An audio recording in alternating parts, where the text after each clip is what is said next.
маш олон хүмүүс өөрсдийнхөө зүрх сэтгэлээс зохиосон энэ дуунуудаараа хийснийг магтаасаа тэр дуун бус сүм чуулган бус итгэгч нар маань аваад бас магтаасаа ивэл аваасаа гэсэн үгнээс бид нар энэ прожектыг эхлээд энэ Монгол магтан дуу, Монгол дуу гэдэг дуу 150-ыг эхлүүлсэн байгаа. Тэгээд бидэнтэй хамт байгаад үнэхээр баяртай.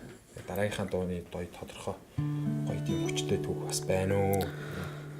Бага энэ юу яасан маа би өөрөө анх хүүхдийн цуглаанд очиод хүүхдийн цуглааны багш нар маань одоо хүн яагаад Есүст итгэх ёстой вэ гэдэг тэр түүхүүдийг бол ярьж байсан. Йогны 3:16 гэдэг ишлэлээр.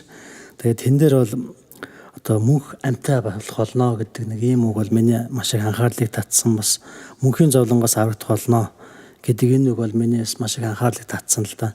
Тэгээд энэ дууны нэр маань болохоор тэр миний аврагч гэдэг. Тэгээд би тухайн үед одоо хүүхдийн цуглаанд очиод тэр мөнхийн улс гэдэг юмны талаар сонсож ертөнцийн мөнхийн ам гэдэг имийг бас анх сонсож байгаад тэгээд нэг хэдхэн жилийн дараа одоо энэ дууг юу яасан маань санаанд орж ирэхээр буулгаад нэг ая хийгээд одоо нэг ийм дуу бүтсэн түүхтэй. Тийм ханилсан ба. Нэг сонирмол байсан.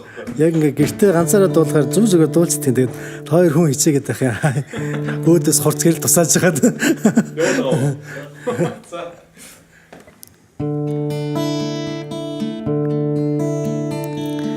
Тэр миний аврагч ганцхан хайртай эзэн минь тэр намайг уучлсан ганцхан хайртай минь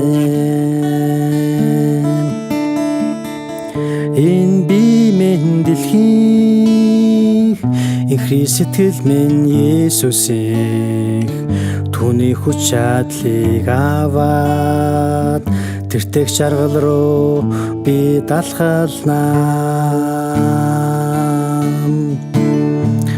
Тэр миний аврагч ганцхан хайртай эзэн минь тэр намайг уучлсан ганцхан хайртай минь энэ би минь дэлхийх их сэтгэл минь Есүсийг түүний хүч чадлыг аваад тэртэг жаргал руу би далхалнаа. Түүний хүч чадлыг аваад тэртэг жаргал руу би талхалнаа.